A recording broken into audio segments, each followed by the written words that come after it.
केजरीवाल पर सामने आया कोर्ट का फैसला। जेल या घर, कहां बीतेगी आज की रात। कोर्ट ने केजरीवाल के लिए जारी की शर्तों की लंबी लिस्ट। हरकतों से बाज नहीं आ रही आप, सांसद मनोज तिवारी ने धोया। अरविंद केजरीवाल की जमानत आज होगी या नहीं, हर किसी को इसके जवाब का इंतजार था और आखिरकार कई घंटों के इंतजार के बाद कोर्ट ने जमानत पर अपना आखिरी फैसला सुनाया है। दिल्ली हाई कोर्ट ने अरविंद केजरीवाल को कई शर्तों के साथ जमानत दे दी। जानकारी के लिए बता दें, अरविंद केजरीवाल को लेकर आज सुनवाई की गई, जिसके बाद ये खबर निकलकर सामने आई कि अरविंद केजरीवाल जेल से बाहर होंगे। लेकिन बावजूद इसके आम आदमी पार्टी अपने आका के आने की खुशी से ज्यादा राजनीतिक पलटवार पर फोकस कर रही है। एक नजर उन शर्तों पर डाल लेते हैं जिन पर सीएम अरविंद केजरीवाल को बाहर निकाला गया है। सबसे पहली शर्त ये है कि अरविंद केजरीवाल बिना कोर्ट की इजाजत देश नहीं छोड़ सकते। देश से बाहर जाने से पहले उनको इसके लिए कोर्ट की इजाजत लेनी होगी। दूसरा, अरविंद केजरीवाल को जमानत के लिए 1 लाख रुपए का जमानत बॉन्ड भरना होगा।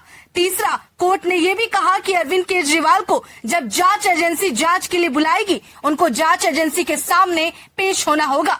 चौथा, दिल्ली के राउज एवेन्यू कोर्ट ने अरविंद केजरीवाल को जमानत देते हुए चौथी शर्त लगाई है, वो काफी चौंकाने वाली है। इसमें कहा गया कि अरविंद केजरीवाल इस पूरे मामले से जुड़े सबूतों के साथ किसी तरह की छेड़छाड़ नहीं कर सकते।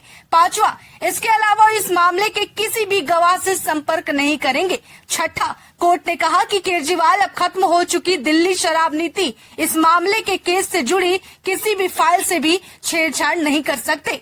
इन्हीं शर्तों के आधार पर अरविंद केजरीवाल को जमानत तो मिल गई, जिस पर हाई कोर्ट ने रोक लगाकर रखी थी।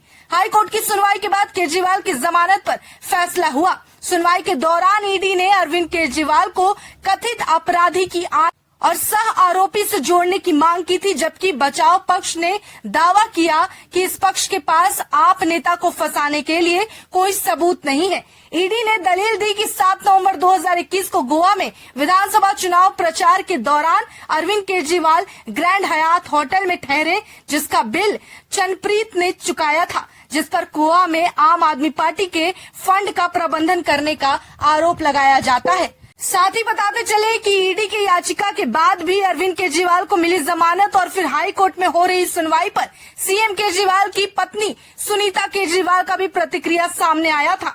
सुनीता केजरीवाल ने कहा कि मुख्यमंत्री को जमानत मिली है, अभी निचली अदालत का आदेश वेबसाइट पर अपलोड नहीं हुआ और ईडी हाई कोर्ट चली गई। ऐसा लग रहा है केजरीवाल सबसे बड़े आतंकवादी हैं।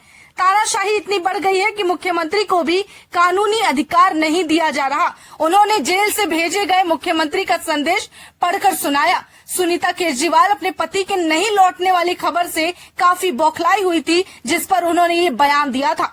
हालांकि केंद्र और बीजेपी पर आम आदमी पार्टी द्वारा किए जा रहे टिप्पणी का जवाब आखिरकार सामने आया है। अरविंद केजरीवाल पर बीजेपी के सांसद मनोज तिवारी ने निशाना साधा। उन्होंने कहा कि अरविंद केजरीवाल के बेल पर इतनी खुशी क्यों हो रही है, बेल कोई राहत नहीं है, आप बाइज्जत बरी नहीं हुए, आपके ऊपर केस चलता रहेगा और कोर्ट किसी को बेल रेगुलर बेसिस पर प्रोसेस के तहत देती है, इसलिए ज्यादा खुश होने की जरूरत नहीं है।